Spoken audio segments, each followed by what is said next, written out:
¿Qué tal, estimados seguidores de este podcast, Casos Legales para Simples Mortales? El día de hoy, en este programa, vamos a atender un tema que, como siempre les he dicho, son de suma relevancia. Y en este caso, será el análisis de una sentencia que ha sido de suma trascendencia para nuestro país y para el sistema jurídico mexicano en materia penal. Les quiero decir que vamos a hablar de una sentencia dictada por la Corte Interamericana de los Derechos Humanos que vela por la aplicación y que se cumplan los tratados internacionales, que en este caso México y los demás países que los han firmado los cumplan. Esto es así porque ellos velan por el cumplimiento de la Convención Americana de los Derechos Humanos, o como también se conoce, Pacto de San José. Pues así les estamos hablando de la sentencia Zompantle ante Tecpile. Esta fue dictada el 7 de noviembre del año 2022 por la Corte Interamericana de los Derechos Humanos, pero le fue notificado al Estado mexicano hasta el día 23 de enero del año 2023, creando con esto todo un precedente muy relevante para el sistema de justicia penal. Y principalmente lo que quiero atender es el tema por el cual considera la Corte Interamericana que el Estado mexicano violentó de manera abrupta y flagrante los derechos humanos de 3 personas, 3 ciudadanos mexicanos que fueron detenidos. Y que a continuación les voy a platicar su historia. Primero quisiera hacer énfasis en que el sistema de justicia penal se implementa en nuestro país a partir del 18 de junio del año 2008. Esto fue con la reforma constitucional para que se implementara un sistema de corte acusatorio adversarial. Esto significaba que entonces iba a estar sujeto a debate todas las cuestiones que fueran planteadas por las partes. Es decir, que se sometería a un debate, a una pugna y basados en el principio de contradicción. Sin embargo, el Estado mexicano, como siempre, en un afán de que pueda atenderse la política criminal en relación a los delitos, apuesta más al aumento, al incremento de las penas. Y en este caso en particular, a la creación de un catálogo de delitos graves en la misma Constitución. Aquí lo podemos ver en el artículo 19 constitucional, que nos señala diversos artículos que están contenidos en ese artículo. Y vean, estamos hablando de la Constitución, nuestra máxima ley suprema. Pero estos delitos ya por sí obtienen una prisión preventiva oficiosa. ¿Y qué significa eso? Pues que no se puede debatir, que se imponen solamente por el hecho de que estén contenidas en la Constitución. Y entre ellos, algunos de los delitos son delincuencia organizada, feminicidio, robo a transporte de carga, delitos en materia de hidrocarburos, delitos cometidos por desaparición, cometidos por particulares, delitos cometidos o delitos violentos como armas y explosivos, así como también el libre desarrollo de la personalidad y en contra de la salud. Pues así se encuentra un catálogo de estos delitos que ya por su propia naturaleza tienen una prisión preventiva de oficio. Esto significa que no se puede debatir, que aún así fuera la mejor persona o que no tiene ninguna posibilidad de huir, de no presentarse al juicio, de que no existiera un riesgo para la víctima o un obstáculo para la investigación, la persona se va a quedar detenida, sin derecho a ningún debate. Pues así es como inicia todo este tema. Y entonces, en este caso en particular, la Corte ya se encontraba en debate en relación a este caso. Les he de decir que en este caso, en cuanto a los hechos, son 3 personas, 3 ciudadanos que fueron detenidos y privados de su libertad ilegalmente. Y esto se los voy a explicar narrando los hechos. Resulta que el día 12 de enero del año 2006, entre la carretera de la Ciudad de México y Veracruz, ellos tuvieron un problema con su vehículo y entonces se detienen al ras de la carretera. Para esto hay una patrulla de la Policía Judicial Federal, de aquel momento así se llamaba, y se acercan con la finalidad pues, de tratar de ayudarles, de ver qué es lo que le estaba pasando y checar en todo caso qué es lo que había pasado. Este vehículo era tripulado por 2 hermanos, Jorge Marcial, Zompantle Tecpile y Gerardo. Ellos son originarios de una comunidad de origen náhuatl. A su vez, eran acompañados por otra persona de nombre Gustavo Robles López. Y les he de decir que ellos iban en este vehículo.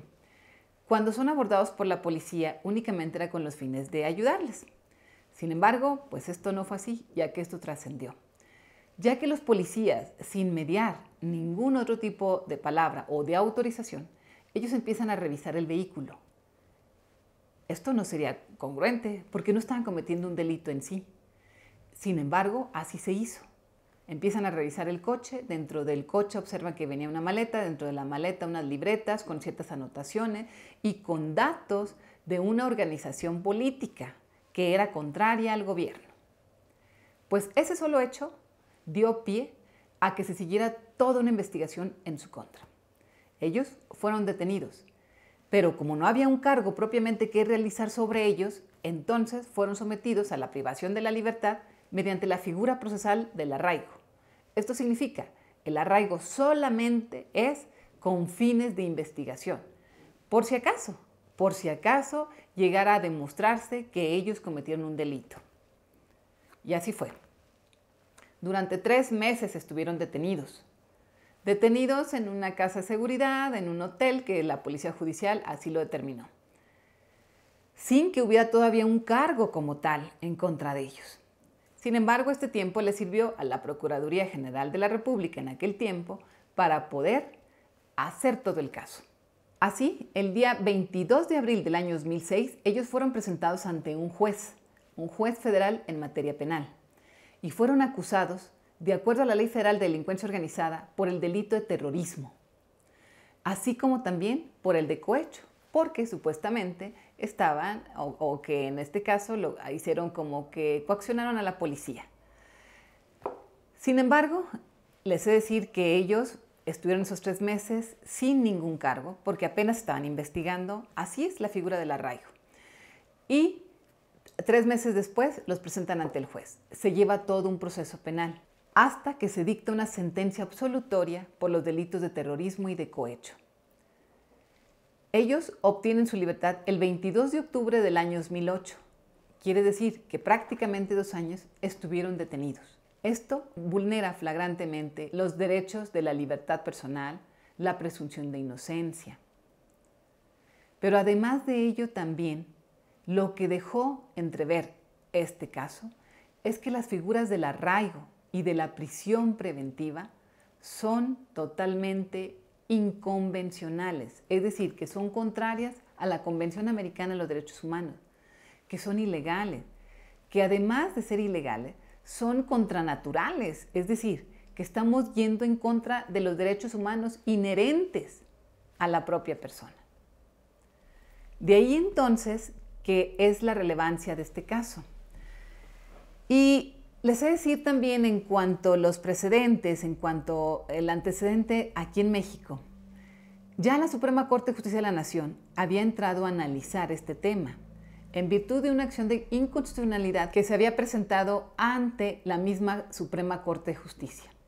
El debate se realizó el día 24 de noviembre del año 2022. Si se fijan, les dije que el día 7 de noviembre se había dictado por la Corte Interamericana. Sin embargo, la Suprema Corte de Justicia decidió no entrar en el tema y no entró al fondo del asunto, lo que hubiera beneficiado, desde luego, la aplicación de la justicia.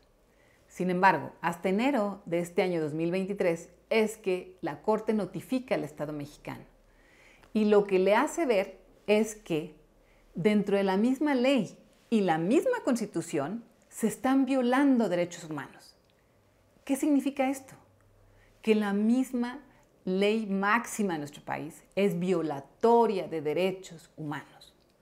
Al tener figuras tan anacrónicas, tan injustas como el arraigo, que son únicamente con la única intención de que se investigue un posible caso. Y si no hubiera un delito, ¿qué pasa con esas personas a las que ya se les privó de su libertad? Pues en este caso así pasó. Además de que fue demostrado que ellos no cometieron ese delito, lo que atenta desde luego también con la presunción de inocencia que se encuentra establecida en el mismo artículo 20 constitucional, que ahora ya reformado se encuentra en el apartado B, fracción primera. Pero esto, desde luego, implica mucho más. Estamos hablando del año 2006, en el cual ellos fueron detenidos, y hasta el 2008, que recuperan su libertad. Pero lo que implica también en este caso, el impacto que logra tener, es que va a lograr que esos artículos que se encuentran contenidos en la Constitución, en el artículo 19, que se consideran graves porque tienen una prisión preventiva oficiosa, además de los que se encuentran en el artículo 167 del Código Nacional de Procedimientos Penales, que solamente por el hecho de que sean esos delitos se va a imponer una prisión preventiva de a fuerzas, ya de por sí.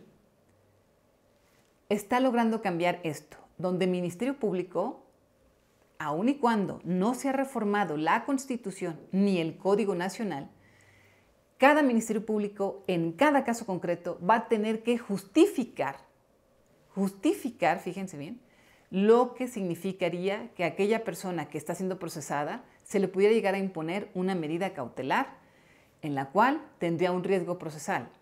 En principio, de que él tenga un domicilio fijo, que no vaya a huir, que no tenga un riesgo para la víctima o para la sociedad y que no obstaculice la investigación. Riesgos procesales, digamos, que se deben cumplir, ¿verdad? Que en este caso se deben llevar a cabo dentro de un proceso penal. Pero ahora sí, la autoridad ministerial va a tener que demostrar qué tiene como elementos de prueba para determinar que a esta persona se le debe imponer una prisión preventiva de oficio y que en este caso ya no será más de oficio, sino justificada. Que ellos demuestren por qué sí se debe imponer la prisión preventiva. Ese es el impacto que está logrando tener esta sentencia. Pues a partir de enero de este año se podrá determinar en qué caso sí amerita que una persona verdaderamente esté en prisión de modo justificado. También les he de decir que esta sentencia tuvo como resultado que hubiera una condena al Estado mexicano, que se hiciera público y sabedor a todos los países que México está violentando en su propia ley los derechos humanos, que no está cumpliendo con los tratados internacionales y con el Pacto San José en particular. Pero además de ello, se le está condenando a que adecúe las figuras procesal del arraigo y de la prisión preventiva en la Constitución, es decir, que lo cambie, que lo modifique, que lo adecúe, así lo dice la propia sentencia. Que además de ello se difunda esta propia sentencia para que ya de por sí tenga sus efectos. Además de ello también se ordena que se debe hacer un acto público de disculpa. Ya se ha hecho en otros casos, como el Rosendo Radilla Pacheco.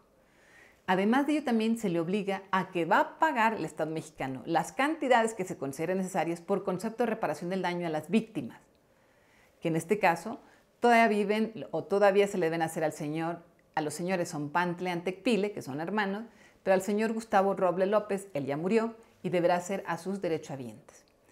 Y solamente para hacer la numeralia de en cuánto debe de pagar el Estado mexicano, estamos hablando de la cantidad de $16,800 que deberían ser pagaderos al tipo de cambio.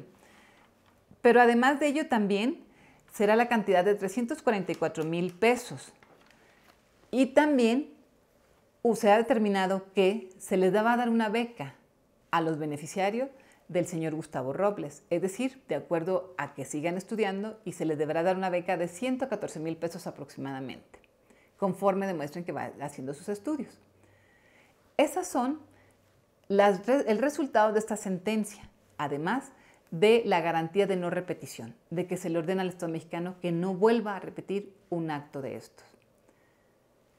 Este es el impacto, estas son las consecuencias de esta sentencia que se ha implementado ya ahora en el ordenamiento jurídico nacional y que obligan al Estado mexicano a que reforme la Constitución y la Ley Procesal Nacional. Así pues, todos los casos que en este caso se quiera solicitar una prisión preventiva, se tendrá que demostrar y justificar cuáles son las razones que tiene el Ministerio Público para poder imponerla a una persona. Y lo cual estaría en este caso cuidando o salvaguardando la libertad de toda persona. Esto sería todo por este programa, por este podcast llamado Casos Legales para Simples Mortales. Soy la maestra Yolanda Zamora, espero que les haya sido de valor este contenido y si es así, que nos ayuden a difundirlo por favor para llegar a más personas.